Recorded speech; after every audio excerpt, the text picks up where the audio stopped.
ออกมา กวนตีนลิลีเรียบร้อยมันเป็นแมวมันกวนตีนงัว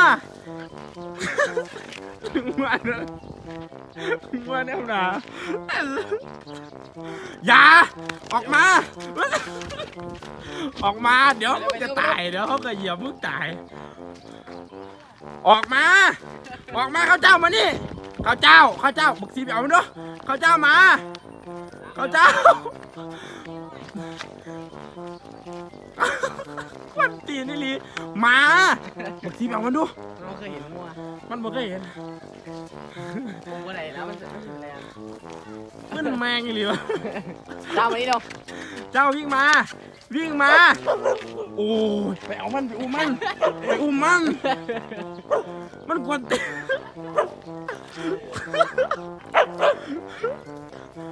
อุ้มมันมาเขาเจ้ามาหาป้าเร็วเขาเจ้ามัวอะไรเขาเจ้าบักสีอุ้มมันให้ได้มันอยู่ถึงงัวเหยียบกวนตีนแม่งเลยมาฆ่าเลยเขาเจ้าอุ้มมันมาออกมาดีมานี่เลยเห็นไหมกวนตีนเขานำแล้ว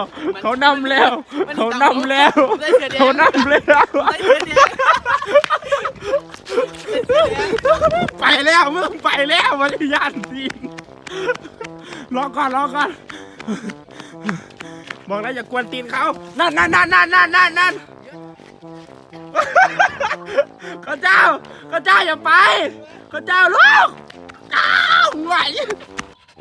ให้ยายว่าไงกูว่าแล้วไปวิ่งไล่เขาทำไมไม่ใช่บ้านเราวิ่งไม่ได้แล้วให้ทำไงทีนี้ดูสภาพกูก็ตั้งจากมึงแล้วนะมึงอ่ะ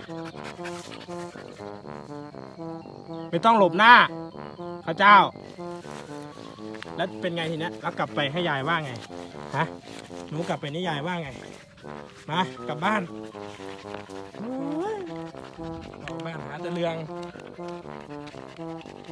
ไม่เลียวในมือยายสัตว์ยิกรอเลยไม่ต้องห่วงกลับบ้านไปเลยลำบากจริงๆเล่นดื้อแล้วก็ลำบากตั้งนิ่งปานหุ่นนะมึงนะสะอาดใจเธอแล้วใช่ไหมสะอาดใจเธอขอนี้สะบัดขนดิสะบัดขนหน่อยสะบัดขนให้ป้าได้ไหมสะบัดขนสะบัดเลยสะบัดออกโอ้บักปื้อเอ้ยอยู่จังหวะสะบัดขนมาดิ